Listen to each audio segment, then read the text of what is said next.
How do you have peace in a broken world? In times like this, when there's such uncertainty and such fear, is it possible to have peace? The answer is yes, and today I'll tell you how. Stay with me. Welcome to this edition of Living on the Edge with Chip Ingram. The goal of this international discipleship ministry is to encourage Christians to really live like Christians.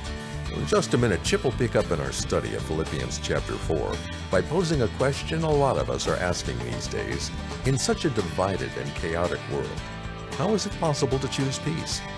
Well, for that answer, here's Chip to continue our series, I Choose Peace, with his message, In a Broken World.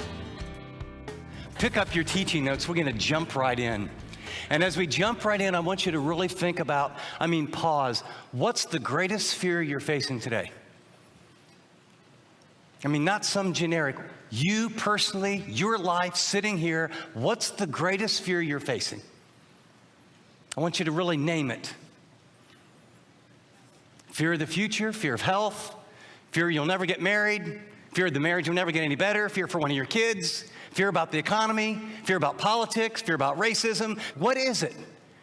What is it that when you get knots in your stomach, what is it when you're just driving in your car and everything's quiet, your mind drifts to something and all of a sudden you can feel the heart rate go up, the blood pressure starts to go up, and you begin to fixate on things and you realize you're afraid. Here's what I want to ask you, second question. And I want you to think about this. Would you like to overcome that fear? And not casually, because the way to overcome it is not going to be an easy thing. But I want you to really think and even say a little prayer to God. Some of us are afraid that one of our kids or one of our grandkids is going to be in an auto accident, or we're not going to have enough money to live on as time goes on, or, we've all got fears. But Jesus said, my peace I give to you, not as the world gives, but my peace I give to you. That's a promise. Isaiah would foretell, God would keep those in perfect peace whose minds are focused or stayed on him. The most common command in Old and New Testament is fear not, be not afraid. And it's usually followed because I am with you. So how do you experience God's power and presence that eliminates fear in such a way that in the midst of storms, you're not a slave to fear? Because so many of us are.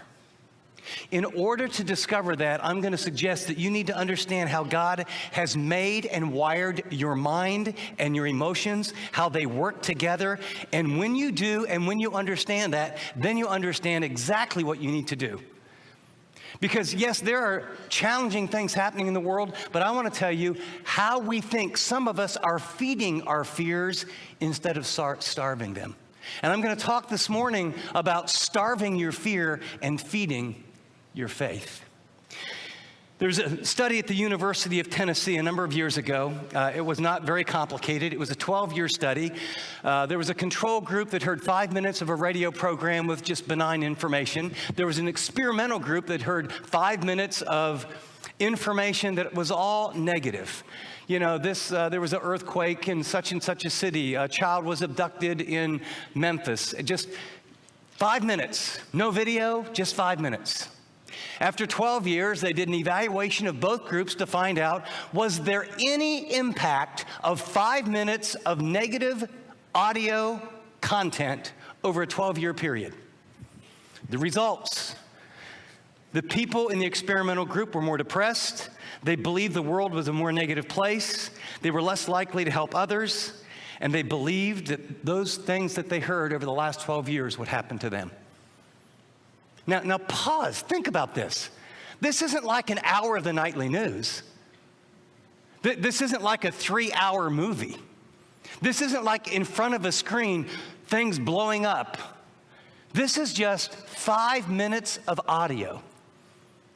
We all know, right, that you are what you eat physically, right? We all know that. It's sweets today and it's hips tomorrow, right? What I want you to get is that you are what you eat psychologically. Here's where science and scripture are in such an alignment. 3 truths about our thinking. Number 1, we're the product of our thought life. Who you are today is the product of your past thinkings, of what you thought was true, what you think isn't true, your focus, your decisions. It's your thought life. Proverbs 23:7. I love the King James on this one. As a man thinketh, so is he, or so you become. As a man thinks in your heart, so you become. Second, our emotions flow from our thoughts. In other words, you think and it triggers your emotions follow your thoughts. Most of us make lots of the decisions based on our emotions, but our emotions follow our thoughts. Scripture says, Romans 8:6, for the mind set on the flesh is death, but the mind set on the spirit is, notice, life and peace. Third truth is that what we allow into our minds is the most important decision we make each and every day. What you think about, what you allow in your mind, what you watch, what you listen to, what's on the radio in your car, what you listen to, the conversations with people that you have, what you allow into your eye gate and your ear gate that seeps down into your soul, that gives you a perspective of what life is really about, is the most important decision you ever make each and every day. And pause, parents, grandparents, you have no greater obligation than what you allow your kids to watch and hear. And every parent, or if you're a grandparent with a lot of kids in your house, in the appropriate kind, non-kamikaze, non-Nazi attitude, in a loving way, you need to know what's on their phones, you need to know exactly what they're watching, and you need to build a trust relationship, and you need to have certain filters. There is a world out there seeking to capture your sons' and daughters' hearts, and it happens when they're unsuspecting. It happened to one of my sons in high school, and actually one of my grandchildren just last year. Something popped up, and some predator came after a little girl. Thank God her parents are very diligent. So what goes into your mind is paramount. And what I want to encourage you is that what you allow to go in your mind in many ways is what is creating or feeding your fears. As you turn the page, the Apostle Paul, remember, he's speaking from a prison cell. His life is very challenging. It's very difficult, and yet he has this amazing peace. He's writing to this church that he loves very much, that has grown, and he has a wonderful relationship, and he's trying to help them live in peace, live with joy, live with love. And in the anxiety of the Roman world, in a world that is filled with violence and injustice, especially for a follower of Christ, he writes to them and he's going to teach them, this is how you might underline in your notes, choose. You choose peace. It's a gift, but you got to choose it. In a very broken world, in a violent world, in an uncertain world. He says, finally, brethren, whatever is true, whatever is honorable, whatever is right, whatever is pure, whatever is lovely, whatever is of good repute, if there is any excellence and if anything worthy of praise, here's the first command: let your mind dwell on these things. I'd like to underline these key words. Underline the word true in your notes: honorable, right, pure, lovely, and then anything worthy of praise. And what he's saying is, there's a way to think about life, but this is how God wants you to think about life. And this kind of thinking is, we're going to learn what it means in a minute. This is what I want you to dwell on, to ponder, to meditate, to review, to fill your mind with. And then he's going to move from their thinking to their behavior. The things that you have learned and received, heard and seen in me.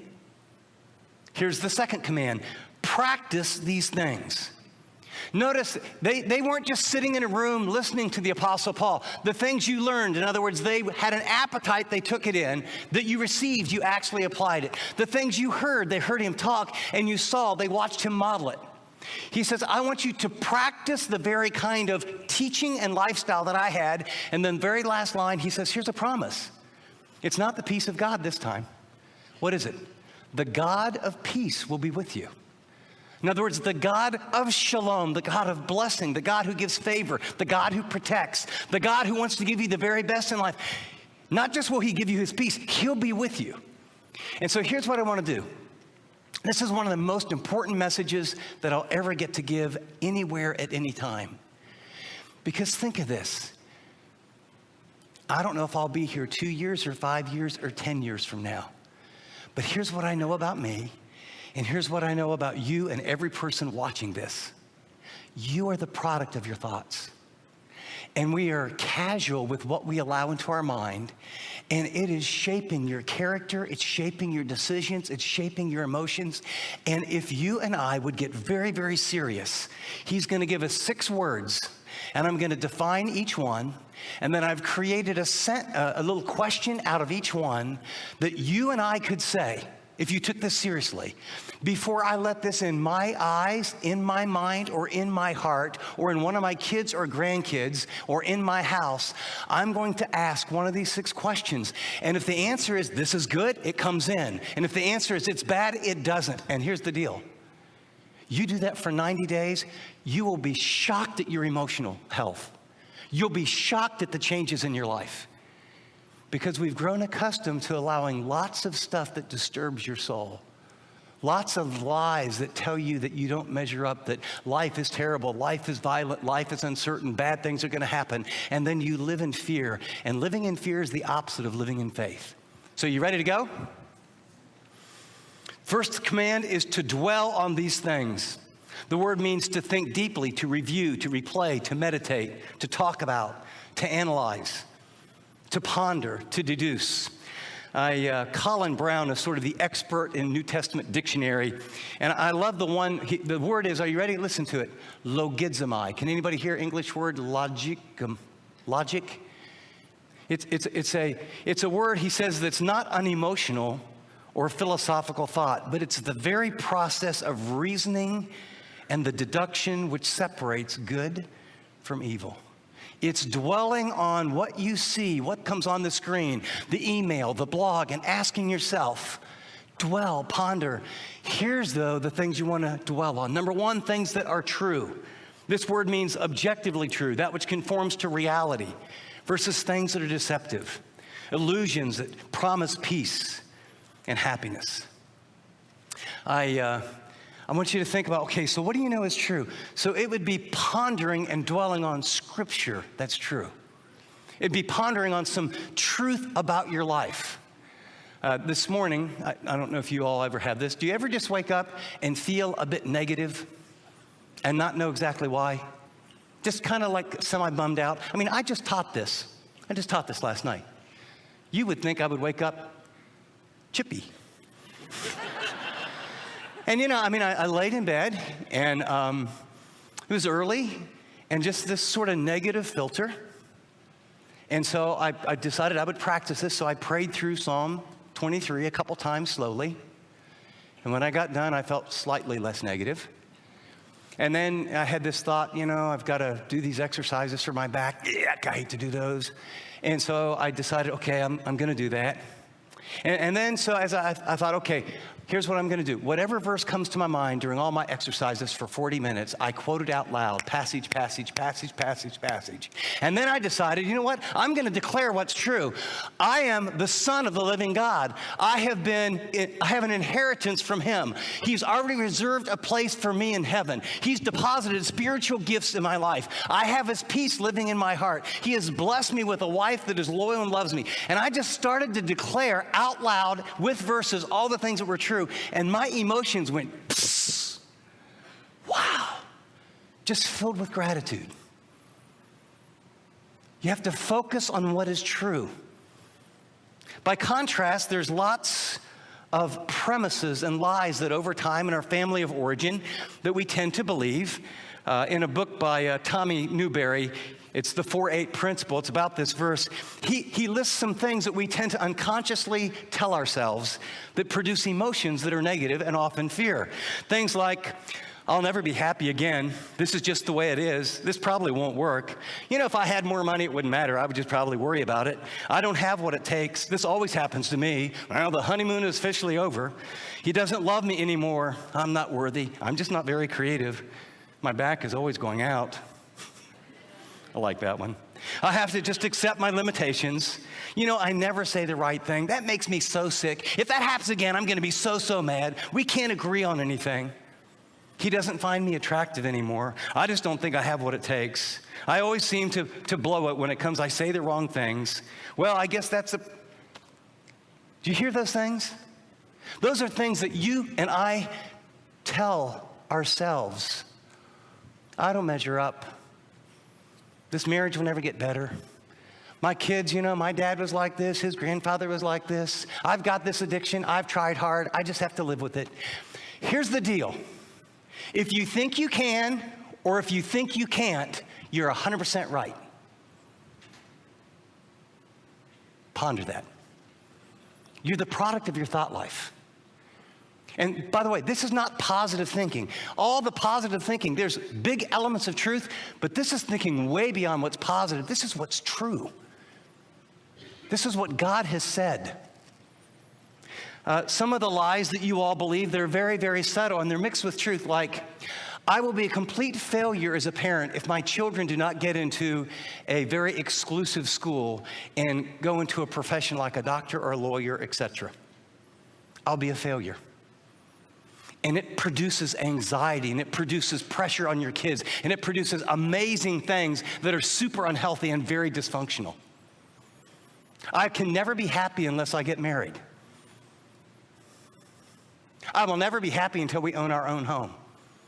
My life will be miserable unless it's this premise thinking, premise, that some activity, some success, some upward mobility, some job, some patent, some win-then thinking. And so now you're trapped into a false belief system. Now, are those things necessarily wrong? But listen to the difference. Here's the truth.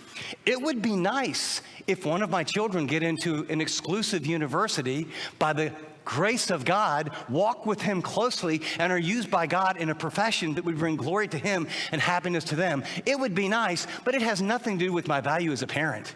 It would be nice if I get into one of those kind of schools and keep my grades up, but I'm going to do the best I can, but my value isn't dependent in any way on my grades, my athletic ability, or my musicianship, because I am sealed and delivered and approved by the living God. I'm on my way to heaven, and he has a purpose for my life that may or may not include that. Do you see the difference? You believe a lot of lies, and your kids believe a lot of lies. And you have to focus on what is true, and you will see a world of difference in your life. Second, the preview question then is, when you're watching or listening to something, you ask, is this true or false? Is this true or false? I'm going to spend the most time on this because all the others flow out of this. Here's an illustration. You think that your emotions are responding to reality. No. Your emotions are responding to your thinking, and your thinking is the perception of reality. Those people who listen to just 5 minutes of negative things, their perception was, the guy in that car, he probably wants to hurt me. Never pick up a hitchhiker because, I heard that story. It's their perception. So pretend you're out maybe on Quicksilver Trail, or you're taking a big hike, and as you're walking, you freeze, it's coiled up, it's a snake, and you got within, and all of a sudden, your stomach tightens up, perspiration, heart rate, oh my gosh, it's a snake, and you hold someone back, and you look at it, and you look at it, and you look at it, and then it's not moving at all, and so you get closer, and you get closer, and you get closer, and you realize it's a piece of rope that's coiled around. It was your perception that created all the exact same emotions as though it were a snake. And there's a lot of snake thinking. It takes an incredible amount of discipline and diligence to be someone who starts to think about what's true. Second, is it honorable? The word means sober, serious, worthy of respect, inspires awe. It refers to those things that reflect the weighty purpose of a believer's life. Now, there's a time for fantasy football. There's a time to get jacked up over the Super Bowl and other things. There's a time, I suppose, to figure out who won the Globe or the Oscar. But there's trivia ad nauseum in the world. And this is saying, in the midst of all that, here's what you need to think about. You need to think at times about some things that are grave, sober, serious. Things like, the living God, through his son Jesus Christ, has rescued you from eternal damnation by his gift on the cross. And he loves you and favors you with unconditional love and draws you close to himself and has an amazing plan for your life. Whew. He has an Ephesians 2:10 purpose for you, that you are his actual workmanship. You're his piece of pottery, his poem. You are made and designed by the living God for a purpose that only you can fulfill, that he did before the foundations of the earth. Question, am I fulfilling it? You are living in a world that's called window, time, but you're made for eternity. There is a heaven that is real. There is a hell that is real. Those are serious things. The writer of Ecclesiastes says there's far more wisdom at a funeral than there is at a party. Now, I don't mean you focus on this all the time, but we're living in a world that's quick, fast, immediate. Those deep kind of thoughts shape your thinking. My wife asked me after last night's message, she said, so Chip, what are you afraid of? I said, I am most afraid that I will squander the life that God has given me and I will not fulfill his purposes. And she said, why? I said, because at least in the world standard, I'm way more, quote, successful than I thought I'd ever be. God has given us more than I ever dreamed in every arena. And all that creates comfort and a lifestyle that works against the kind of focus and sacrifice of taking up my cross and following him and taking big risks for the kingdom of God. And so I am afraid that I could slip into a status quo type life and everyone would think it's just wonderful, except the Lord would know and I would know.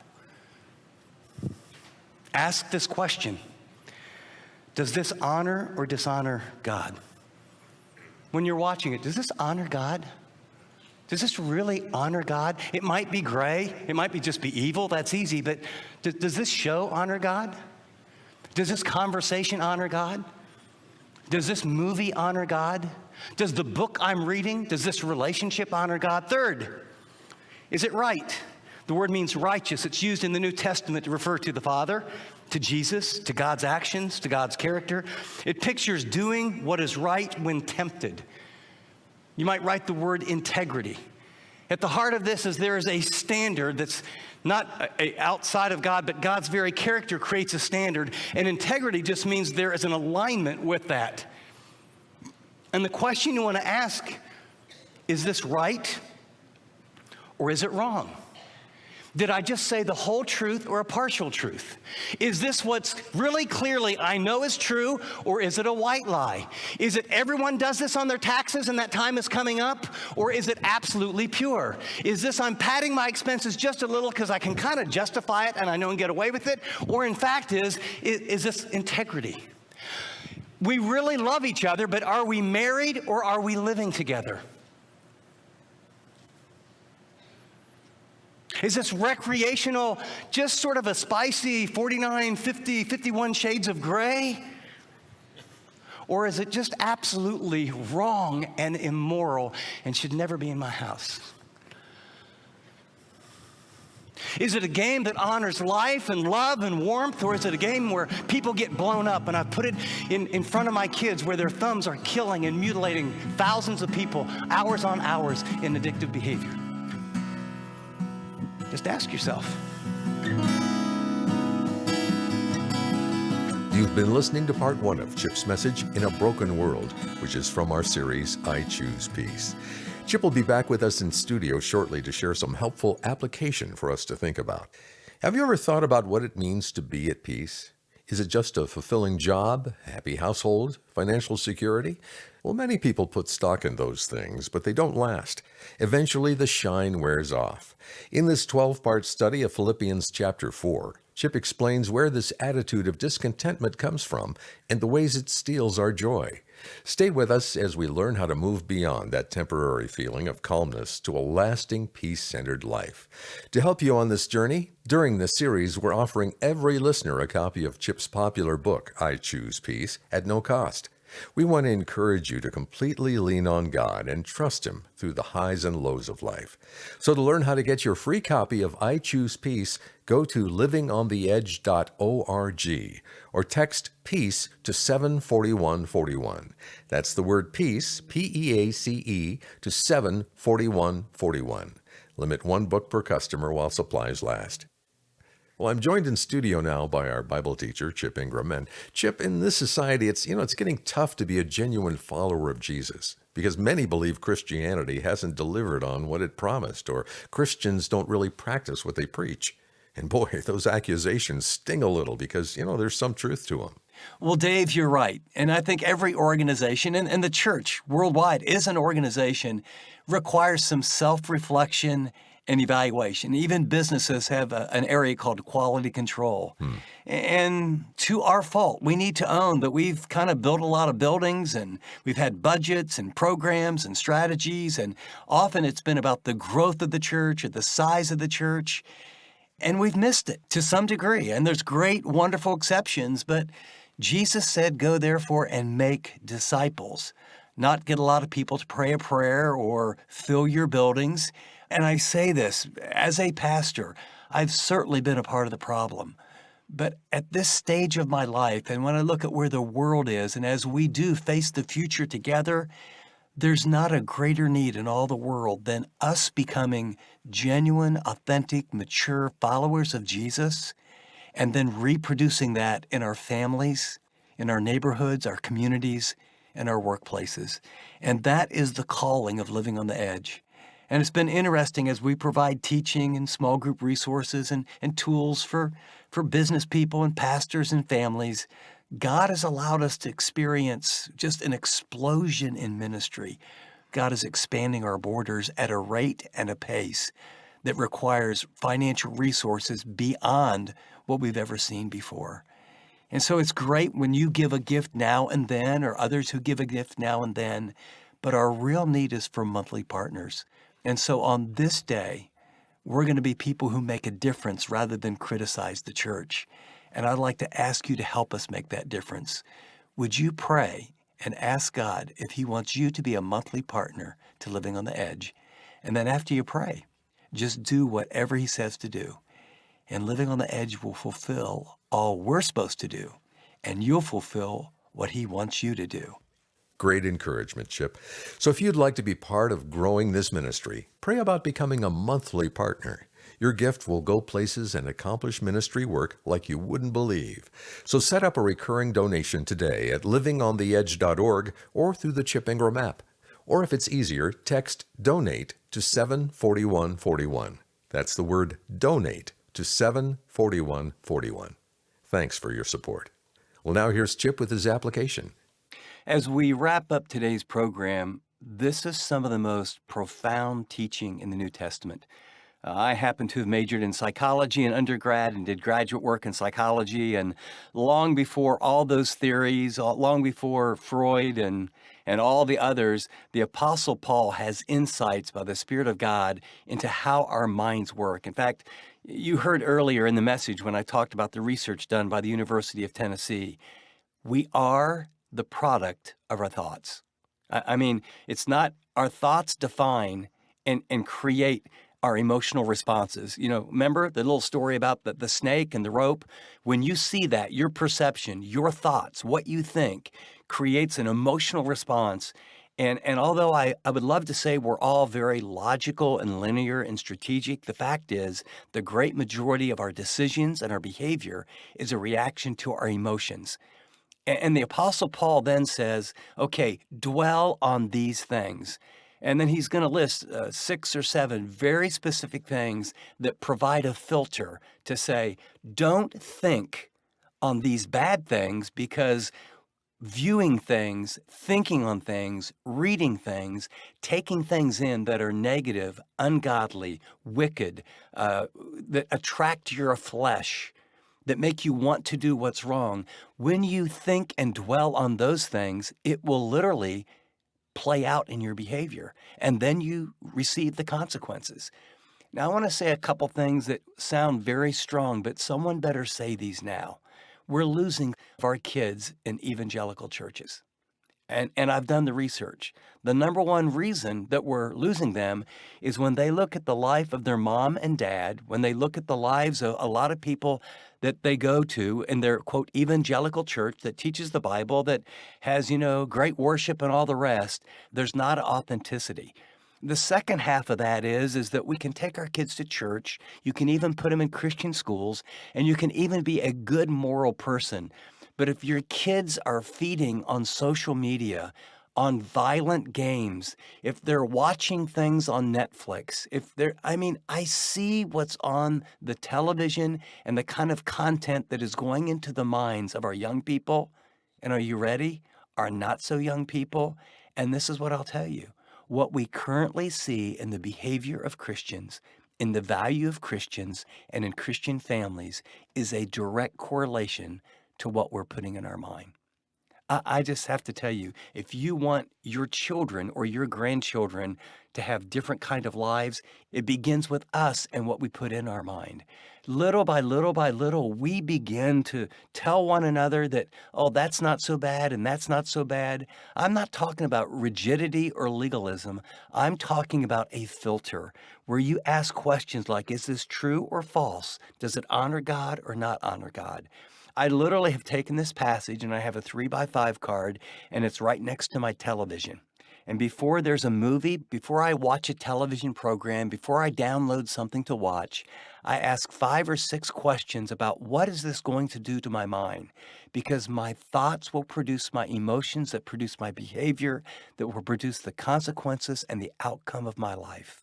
Can I encourage you to think very carefully about what you put in your mind? In our next broadcast, I'm going to give you a filter with specific questions that if you really want to change, believe me, God has a plan that'll help you. Thanks, Chip. As we close, are you looking to get even more plugged in with Living on the Edge and our resources? Well, then let me encourage you to check out the Chip Ingram app. You can listen to our most recent series, sign up for daily discipleship, and more. We want to help you grow in your walk with Jesus, and the Chip Ingram app is a great way to immerse yourself in godly, enriching content. On behalf of Chip and everyone here, this is Dave Drury saying thanks for listening to this edition of Living on the Edge.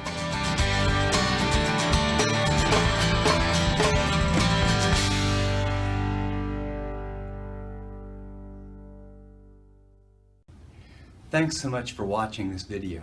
If you'd like to watch more content like this, click and subscribe here to our channel.